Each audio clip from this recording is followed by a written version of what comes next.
Kad pradėtum šią jaudinančią kelionę pas savo vidinį išminčių, rask ramų kampelį, kur artimiausias minutės tavęs niekas netrukdys.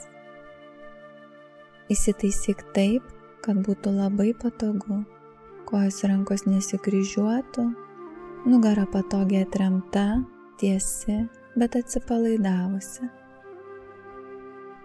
Gali užmerkti savo akis, giliai įkvėpk šviežaus oro gurkšnį, pajaus, kaip vėsus oras užpildo tavo plaučius. Ir iškvėpk, paleisdama bet kokią įtampą iš savo kūno. Tegu tavo pečiai ir žandikaulis atsipalaiduoja, kūnas tampa sunkus, įsižeminęs. Tęsk gilų kvėpavimą. Su kiekvienu įkvėpimu leisk sau vis giliau patekti į absoliučios ramybės būseną.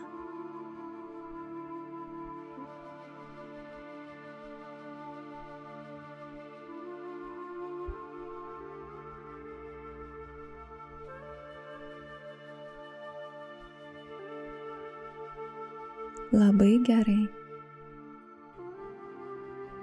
Dabar įsivaizduok, kad stovi didingo kalno papėdėje. To kalno iškilios viršūnės siekia dangų. Oras aplink tave toks gaivus, prisotintas pušų ir žemės kvapo. Tolumoje matai siaurą taką, vingiuojantį aukštyn į kalną.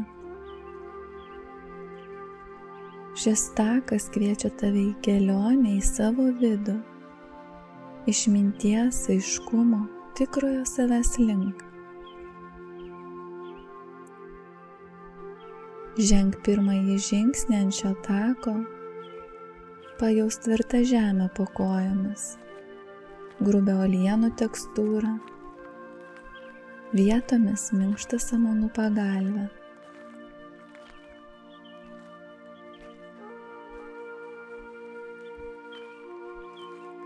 Eidama pastebėk, kaip oras pradeda keistis.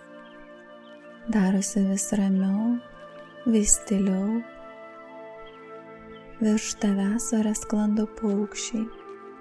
Švelnus vėjelis žaidžia su tavo plaukais. Tu gali girdėti, kaip tolumoje šnara lapai. Tarp akmenų srūva krištolinis kalnų upelis. Medžių viršūnėmis keliauja vėjo šauksmas. Su kiekvienu žingsniu tu vis toliau paliki išorinio pasaulio skubėjimą ir rūpesčius. Kuo toliau eini link savo išminties vietos, tuo labiau jauti gilią ramybę, atsipalaidavimą, vidinę tylą.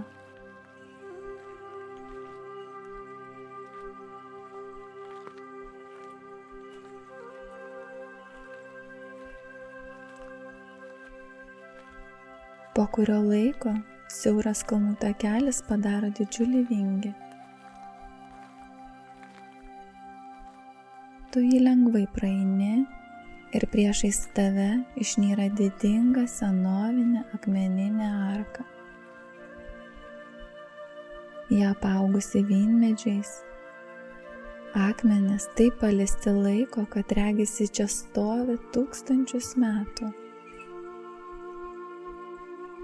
Ši didžiulė arka simbolizuoja slenkstį tarp išorinio pasaulio ir tavo vidinė šventovė, šventos erdvės, kurioje gyvena išmintis.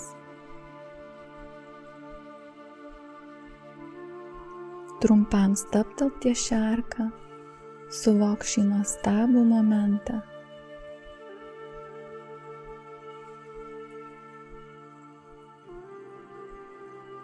Dabar giliai įkvėpk, o iškvėpdama praeik pro šią arką.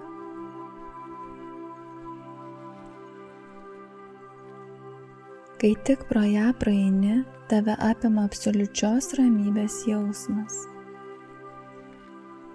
Išorinio pasaulio garsai nublanksta, nutyla ir tu pajauti pokytį ore, gilesnę tylą, šventą ramumą.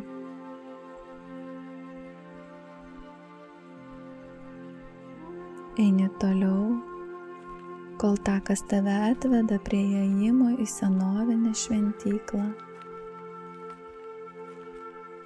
Jos sienos pagamintos iš lygaus akmens. Oras aplink prisotintas šiltu ir raminančiu smilkalų kvapu. Ši šventykla tai tavo vidinio pasaulio erdvė, kurioje sukaupta visa tavo sielos išmintis. Įeik drąsiai į vidų, atkreipk dėmesį į aukštas lubas, stulpus, sienų išraižytus simbolius, kurie žodžiais nenusakomi, bet tau tokie pažįstami.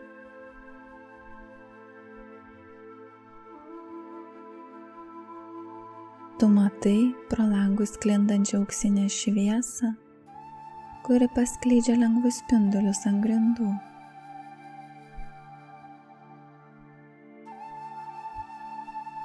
Šventykloje taip pat yra šventų daiktų, knygų su senoviniais raštais, žėrinčiais kristalais ir subtiliomis plunksnomis, kurios regis talpina istorijas apie vėją. Tai tavo pačios išminties simboliai, įrankiai, kuriuose yra tavo ieškomi atsakymai.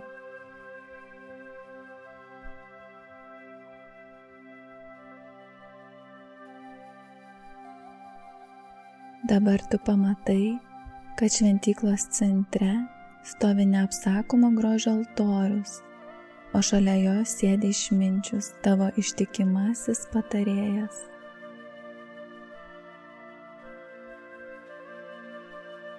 Jis gali pasirodyti tau kaip vyresnysis mokytojas, dvasinis vadovas, ar galbūt tavo pačios versija, tik šiek tiek vyresnė, išmintingesnė, ramesnė.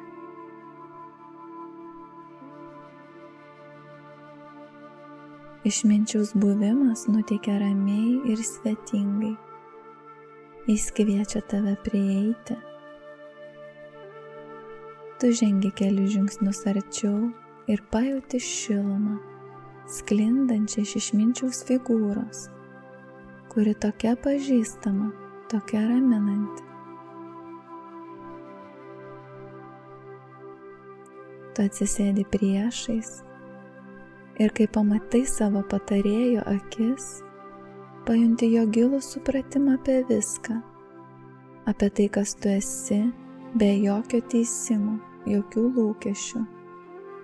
Jose tik išmintis, atjauta ir ramybė.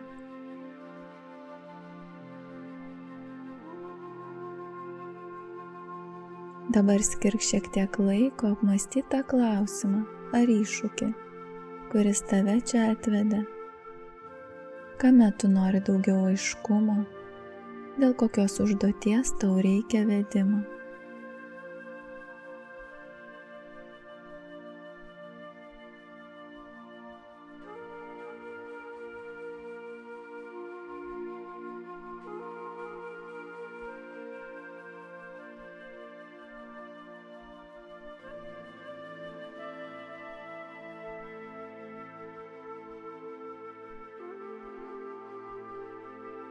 Jei tu jau pasiruošusi, užduok savo klausimą išminčiui, visai tai šventai erdvei, kurioje tu esi.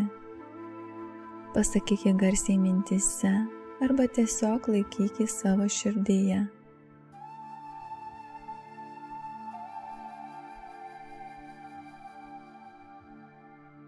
Ir kai klausimas jau užduotas, pasėdėk tyloje ir atsiverk ateinančiam atsakymui.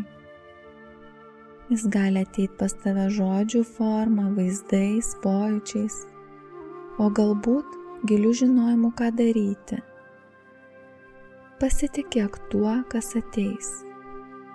Net jei tai tik vienas žodis, simbolis ar jausmas, leisk vidinių žinojimui tekėti į tave.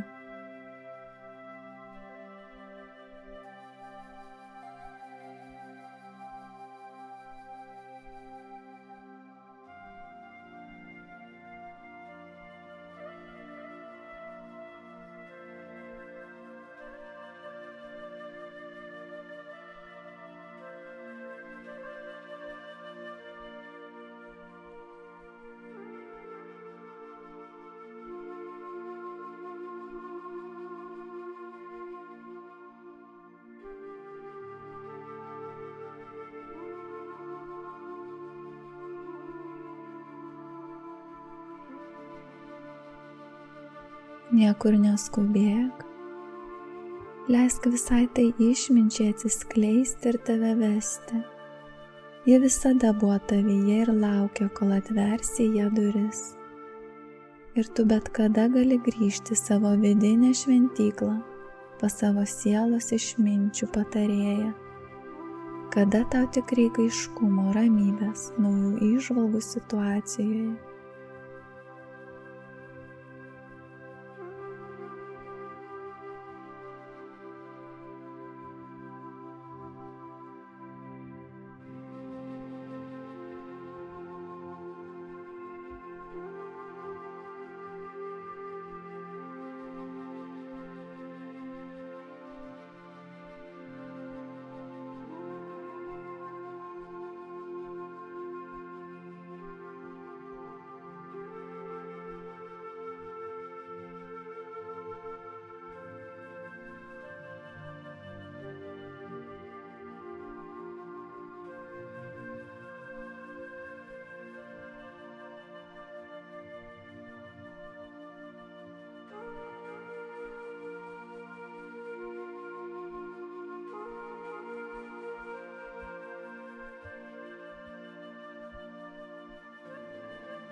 Jei tu jau pasiruošusi, nuoširdžiai padėkok išminčiui. Išreišk savo dėkingumą už jo buvimą, vedimą ir išmintį, kurią jis pasidalino su tavimi. Žinok, kad jis gyvena tavyje ir visada yra tau pasiekiamas, kada tau tik to reikia.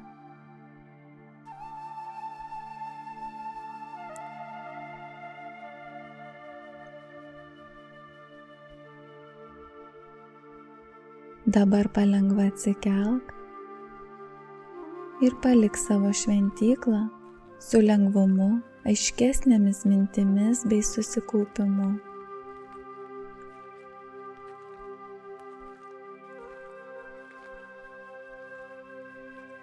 Praeik pro akmeninę arką.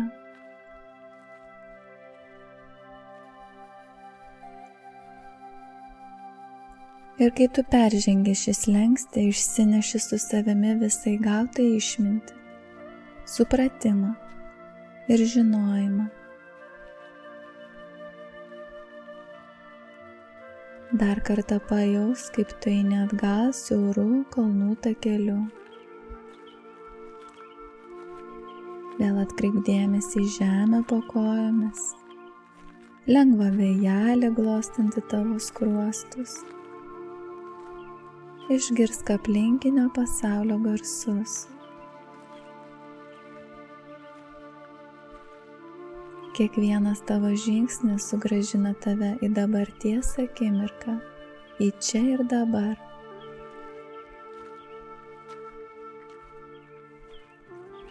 Su kiekvienu įkvėpimu vis labiau suvoki savo kūną, atkreipi dėmesį visus jo prisilietimo taškus su paviršiumi, ant kurio tu sėdi ar guli. Jauti įsižeminimą. Giliai įkvėpk, o su iškvėpimu pajudink savo rankų ir kojų pirštus. Ir kai būsi pasiruošusi gali atmerkti savo akis. Tai buvo nuostabi kelionė, iš kurios tu parsineši išmintį ir ramybę. Dabar suteik savo laiko ir erdvės, kad šie nauji suvokimai galėtų integruotis tavyje. O aš su tavimi atsisveikinu ir dėkoju tau, kad skyrei laiko sau.